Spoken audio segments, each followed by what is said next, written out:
All right, welcome everyone to part 2 of the Dobra Tea Club. This month we're going to be talking about my favorite style of tea, green tea. We're going to be tasting a pan-fried Chinese green tea, the Dian Lu, and a steamed Japanese green tea, the Gyokuro Obukudani.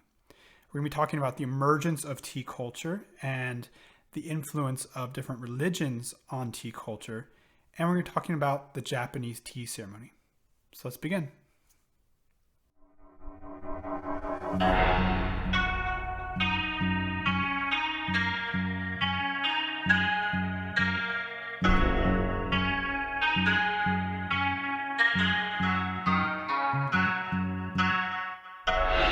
Okay, let's begin today by just brewing a pot of tea. And we're going to begin with the Dian Lu Chinese green tea. And so when I have the opportunity just to take some time to brew tea, I like to begin by just connecting with my breath. So let's do this together. So just gently close your eyes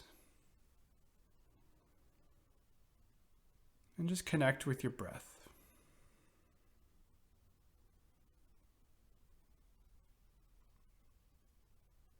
Feeling the soft inhale and exhale of your breath.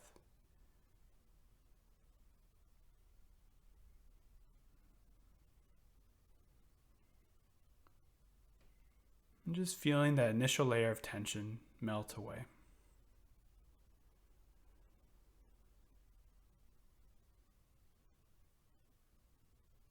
And so one more inhale. And with this exhale, just let go a little bit more.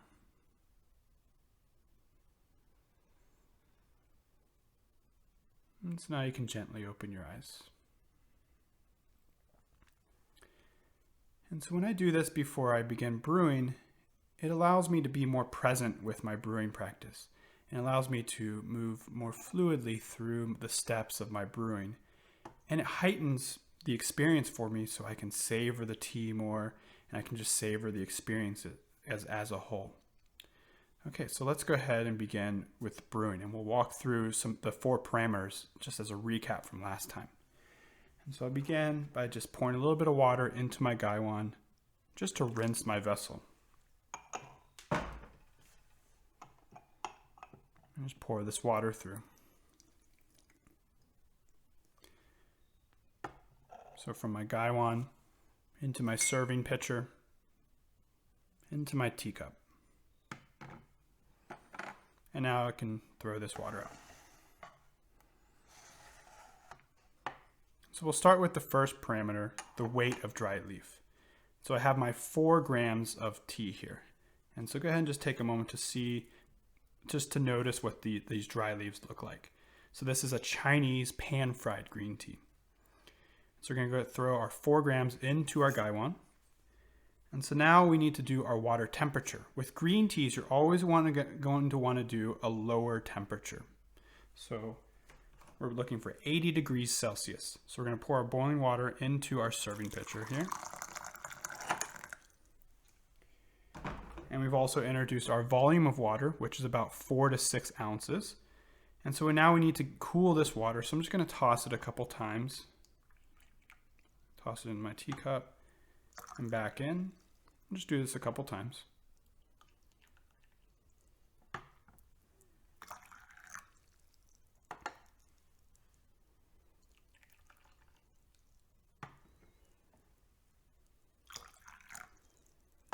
And so now let's check what our temperature's at.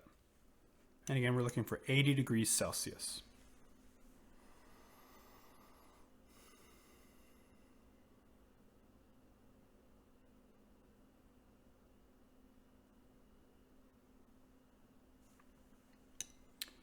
And so it looks like it's about where we're at. If it's a little bit cooler, that's okay. And so now we're going to start our 4th parameter, the infusion time. So we're going to go ahead and start our timer here. And one tip for brewing this style of tea, instead of pouring the water straight on, we're going to aim for the side of the gaiwan and allow the water to go down the side of the gaiwan and infuse from underneath. Pouring the water straight onto the leaf is what they call breaking the gall. It's going to just send hot water straight on the leaves and infuse the leaves more vigorously. When we pour down the side and allow it to infuse from underneath, It's going to be a little bit more passive and softer infusion. These green teas are rich in catechin, and so that's where a lot of the astringency in tea comes from. And so when we cool our water temperature and we brew more gently, we're able to extract the sweeter notes and less of the astringency. And the astringency will be spread out through all of our future infusions. Okay, so that's 1 minute. So now we're going to pour off our tea.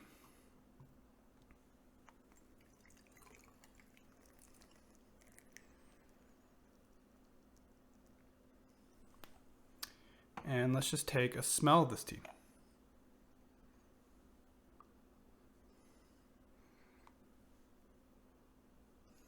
Kind of smoky, savory, vegetal.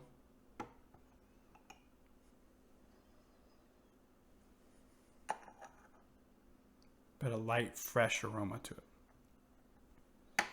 And then so we have our infusion here with this color. It's very light, kind of green, but fairly transparent. And so let's taste.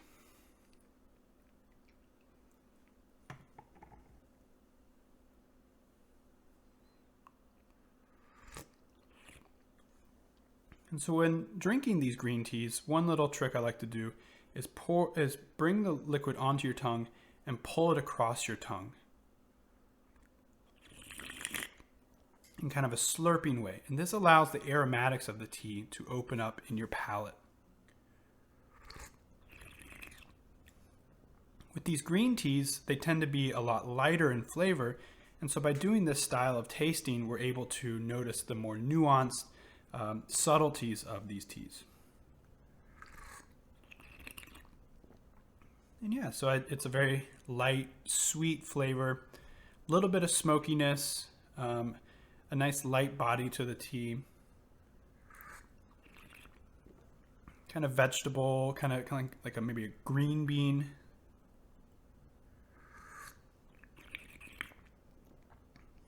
Feel free to comment any tasty notes that you have as well. Yeah, just a very nice, light and fresh tea. So this is the Dian Lu. This is from the Wenshan region of the Yunnan province of China, which is in the southwest region of China. And we talked about last time how the Yunnan province is part of the subtropical belt of Southeast Asia where tea originated from, where the Camellia sinensis plant originated. And so this is a really cool tea from this region of the origins of Camellia sinensis. This region of China is most famous for the pu'er tea from the Sichuan jungle, and this is a green tea from a little bit further east from where pu'er is usually produced.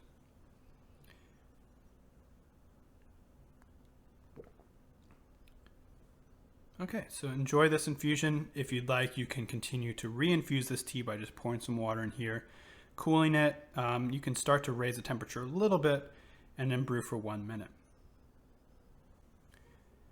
Okay, let's talk a little bit about the production of green tea. In green tea, they're adding a high heat process after harvest to stop the oxidation. Last month, we talked about white tea, where after harvest, they're just allowing the leaves to dry and controlling the humidity and temperature to reach their desired level of oxidation in the leaf. With black tea, they're actually disrupting the leaves to allow a full oxidation of the leaf. In green tea, again, they're adding a high heat process right after harvest to stop the oxidation in the cells. In Chinese green tea, they're going to pan fry the leaves to stop the oxidation, and in Japan, they're going to steam the leaves. So let's watch a short video of a producer in China who is pan frying the leaves.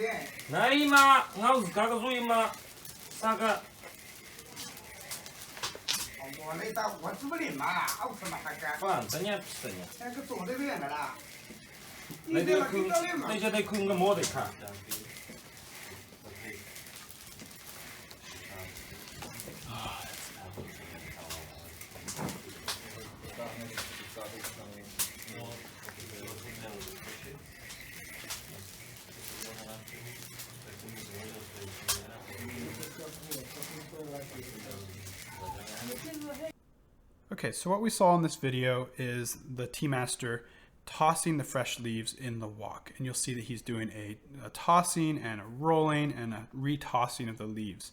And so the fresh leaves are directly in the wok. There's no oil in the wok. And so he does this for about 45 minutes, and then the production is complete. The green tea is done. So this was Bilochun production in the Jiangsu province. And so different producers in different regions are going to have different steps on how they wok fire it. Here again, he's doing the tossing and the rolling. For the famous Longjing outside of Hangzhou, they're going to press the leaves into the wok. But that's pretty much the entirety of green tea production. There's a little bit of a withering phase before it goes into the wok. In Bilochun production, there's actually a sorting, so they're getting nothing but the small leaves. But for Chinese green tea, that's basically it. It's just harvest and then high heat process, and then that's finished. And so that's preserving a lot of the freshness of the leaves, preserving a lot of the catechin content in the leaves. Again, and the catechins are where a lot of the astringency in tea comes from. So you're not allowing that to oxidize. And so in Japan, they're going to steam the leaves. And so here's a picture of a steaming machine in Japanese tea. So the leaves are going to go through this machine from anywhere from 30 seconds to about 90 seconds, depending on how deep you want the steam to be.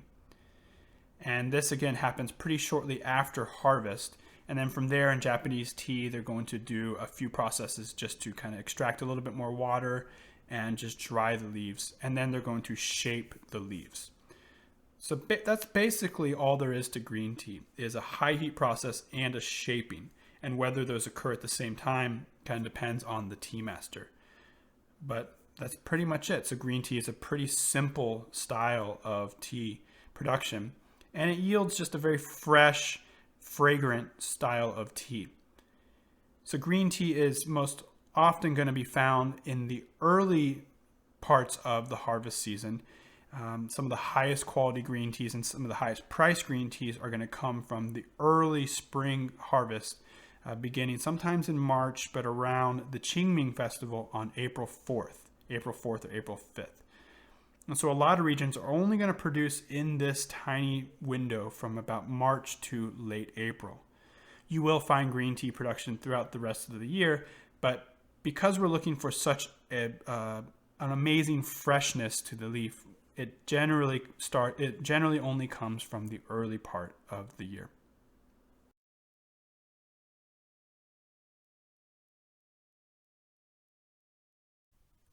Okay, so let's continue our discussion of the history of tea. So last time we had talked about how Camellia sinensis originated in the subtropical belt of Southeast Asia. Human interaction with the tea plant begins about 3,000 to 10,000 years ago. We're not exactly sure when. Human cultivation of the tea plant begins about 2,000 to 3,000 years ago in the Bashu state, or modern-day Sichuan province. And from here you start to see tea spreading into the eastern parts of China and the emergence of tea culture. In this time period, about 2,000 to 3,000 years ago, tea is almost always used as a medicine that's boiled in a stew and used as a supplemental medicine for people's diets. And from the Qin to the Han Dynasty, with the emergence of tea culture, you begin to see tea intertwining with the different religions of China. Early on, Confucianism begins to see tea as a way to express social harmony. The act of preparing tea is a way to express proper etiquette, and drinking tea becomes part of the daily practice of an upstanding Chinese citizen. Taoism starts to use tea to find inner harmony, to find harmony in the inner alchemy of the body, and to find harmony between yourself, the earth, and the universe. And in this time period, in the Han Dynasty moving forward, you also start to see Buddhism entering into Chinese society. So Buddhism is an import from India, and from this period of the Han Dynasty moving forward, you start to see Buddhism spreading throughout China. And in the Tang Dynasty, you start to see Buddhism becoming a prominent religion in China. And so tea starts to be grown next to these Buddhist monasteries up in these beautiful mountains. And Buddhist monks start to use tea to aid in their long stints of meditation. And so with all these things, you start to see tea being intertwined with religion, spirituality, and art. And you start to have the building blocks of a tea culture. And all this really comes to a head with the writing of the Classic of Tea by Lu Yu in 780 AD. The writing of the Classic of Tea is the first piece of literature describing drinking tea, producing tea, the utensils to make tea.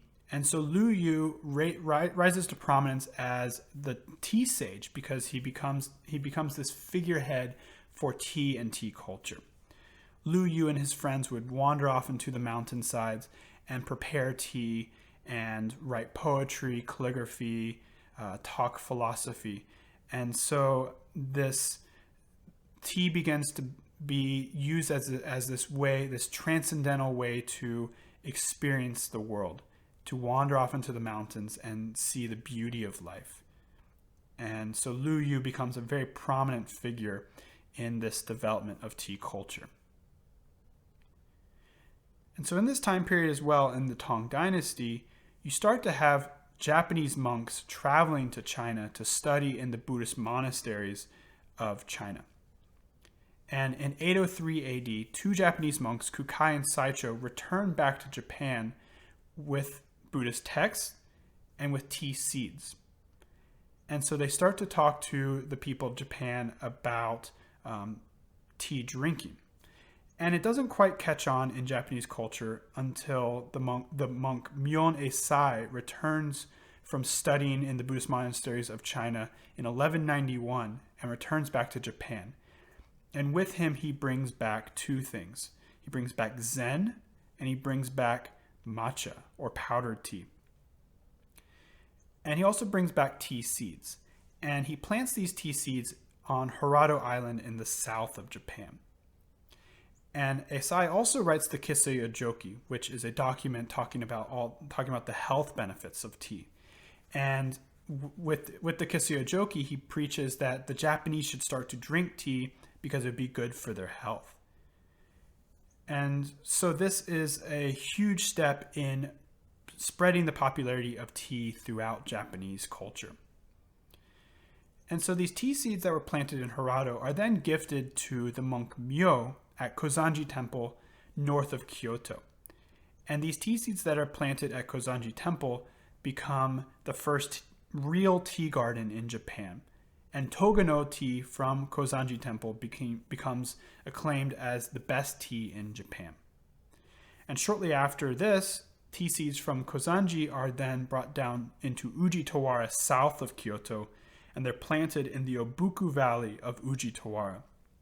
And the Obuku Valley is acclaimed to be the perfect growing conditions with a really amazing terroir for producing tea. And so when tea seeds enter into the Obuku Valley or Obukudani, you have the emergence of Uji-cha or Uji tea. And it becomes widely considered the greatest tea in Japan. And still to this day, in my personal opinion, it's my favorite it's my favorite growing region in Japan. But so tea seeds entering into the Obuku Valley in Ujitawara is one of the real beginnings of tea cultivation and tea culture in Japan. And this region of Uji and Kyoto become the epicenter of the emergence of tea culture and the tea ceremony in Japan. Okay, now that we've talked about the origins of Japanese tea, let's go ahead and drink some Japanese tea. So to do this, if you have a gaiwan, if that's all you have, that's going to be okay. It's going to work. But I'm going to bring in another tea vessel that I like to use to brew Japanese tea. So I'm going to put my gaiwan to the side. And I'm going to bring in this Hoihen style teapot. And so the filter is already in here. This is just a really great traditional way to brew Japanese tea. If you do want to get one of these pots, you can go to our website, and I've included a link in the email, and you can purchase one of these and I'll ship it out to you. But if all you have is a gaiwan, that's going to work just fine. So, but I'm going to use this for this style of brewing.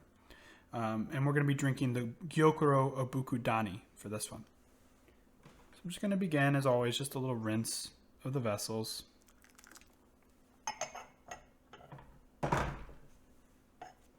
Pouring the water on and pouring them through each vessel.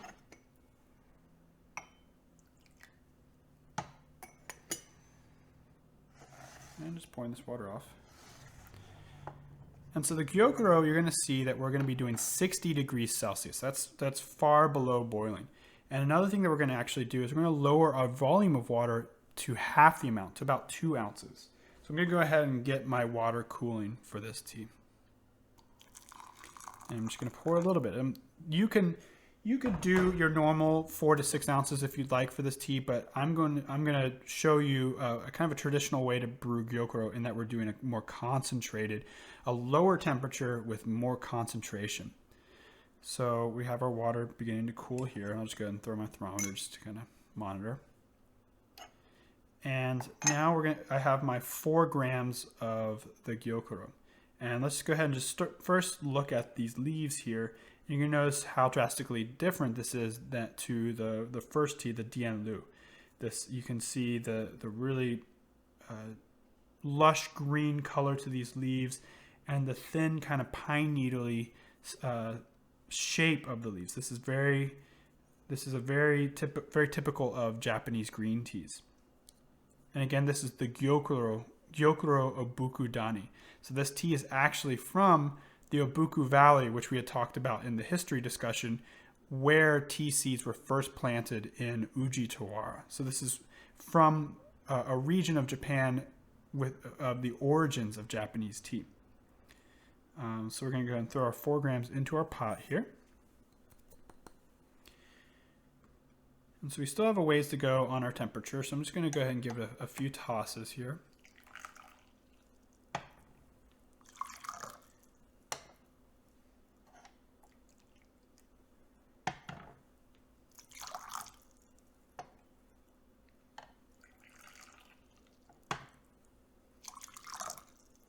I'm going to give it one more.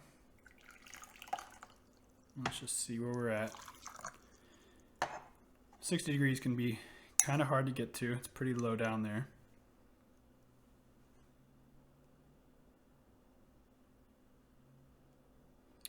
Still got a few degrees. And so again, what we're doing here is I'm doing even cooler water. And you're going to notice that we're doing a 2-minute infusion. And we're doing even a higher concentration. So with even cooler water and a longer infusion, you're able to get a little bit more bold flavor, but with less astringency. Because the hotter the temperature, the stronger the extraction of the leaves. Okay, let's see if we're at the 60 now.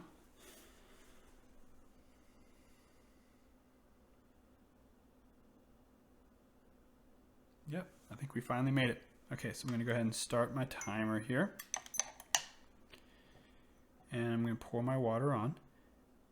And just like the Chinese green tea, when you're doing the infusions of these Japanese teas, you want to be very gentle with your infusion. Our Japanese tea supplier, Takada-san, calls it "don't wake the baby," because sometimes in Chinese tea you'll stir the leaves a little bit here. With Japanese tea, you want to pour the water on and do the best you can to not disrupt the leaves in the brewing process. So it's just a very light and gentle infusion. And so again, this is Gyokuro tea. So Japanese tea, again, is steamed. So they're going to steam directly after they harvest it. The difference in Gyokuro is that in the fields, 1 month prior to harvest, when the plants start to sprout, they're going to shade the tea fields over the plants with tarps, and I'll show you a picture right here. And this is going to boost the chlorophyll in the tea, and it's also going to lower the catechin level in the tea. So the theanine comes up from the roots in the plants, and when the sun shines on the leaves and shines on the leaves, the theanine then converts to catechin. By shade growing your tea like Gyokuro, you are lowering the catechin content, which is where the astringency in the leaves come from. And so you're raising the theanine and you're raising the chlorophyll. So this produces a more bold, but less astringent and sweeter flavor. So it's a really cool farming method that the Japanese have developed. And so because of this, Gyokuro tends to be a pretty higher price. It's a higher priced tea in Japanese tea. And so this tends to be more of kind of a celebration style tea. Okay, so we reached our 2 minutes, and now we're going to pour off.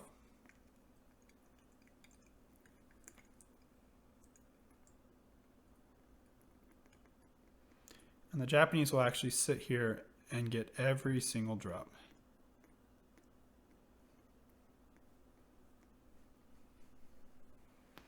Okay, so let's smell this. Very different. Very grassy, oceanic, beautiful aroma.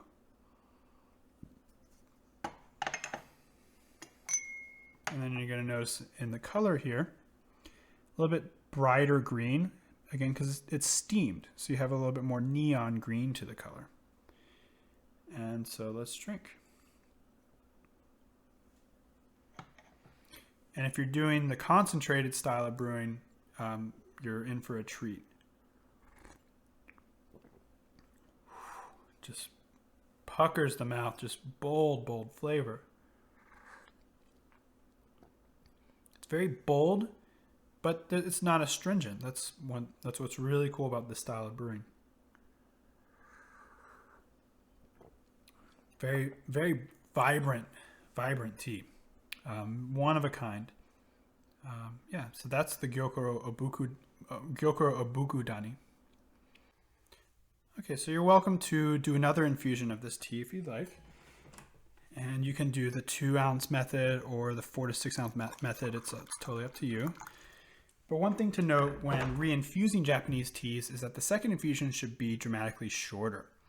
So with these steamed teas, when they become saturated with the first infusion, when you pour water on again for the second infusion, they're going to infuse very quickly. So I recommend about 15 to no more than 30 seconds for that second infusion. All right, so when we're talking about Japanese tea, it's important to talk about the Japanese tea ceremony, or Chano-yu. Chano-yu is one of the greatest contributions the Japanese have made to the world of tea. And Chano-yu is a very intentional, simplistic, beautiful expression of tea ceremony. But at its core, it is just the preparation of a bowl of matcha. And so in this discussion of Chano-yu, let's go ahead and begin with the origins of Chano-yu. And so in the 12th, 13th, and 14th century, with the emergence of tea culture in Japan, tea quickly rises in popularity throughout Japanese culture, and it becomes sort of a party drug used in these lavish affairs, and people construct large silver pavilions and throw large parties around the drinking of tea. And so it just becomes more about status than the actual art of tea. And this begins to change in the mid-15th century by a man of the name of Murata Juko. And so Juko comes along and sees these lavish affairs and counters this with a more humble art form. In these lavish affairs, they're collecting fine Chinese teaware, and Juko prefers humble earthenware to use in his ceremonies. He also takes it from these large pavilions, the tea ceremony from these large pavilions, and moves them into a small thatched hut, or a chashitsu. It was what we now know as the Japanese tea room. And so he introduces this cold and withered mentality into tea, bringing it to be more humble and simplistic style of tea ceremony. And he brings back the spirituality into tea. And next we have Takuno-ju in the mid-16th century. And Takuno-ju introduces wabi-sabi into the tea ceremony. And wabi-sabi is this admiration of imperfection. in uncovering the beauty of the world and finding it in the simplicity of the everyday realities of life. And then finally, we have Sen no Rikyu. And Sen no Rikyu is widely considered kind of the godfather of the Japanese tea ceremony. And all the major schools of Chanoyu are traced back to Sen no Rikyu, who lived in the mid-16th century. Rikyu codifies all the steps involved in the Japanese tea ceremony in preparing the bowl of matcha that is presented to the guest. Rikyu brings the tea room into an even smaller chashitsu. He lowers the door of the chashitsu so the samurai can no longer bring their sword into the tea room, and everyone has to bow as they enter into the tea room, making everyone inside the chashitsu an equal.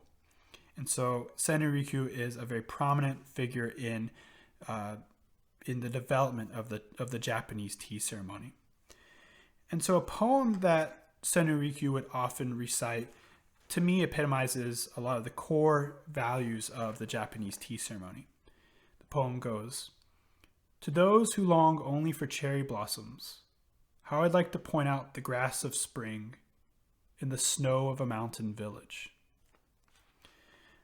And so this is a really beautiful poem in that it's showing for those who long for these immediate beauties of the cherry blossoms, and not discounting the beauty of the cherry blossom, these tea masters are then just suggesting to look at the small grass poking out of the bleak snow in the early spring, and focusing on this small beauty and seeing the universe within this small experience.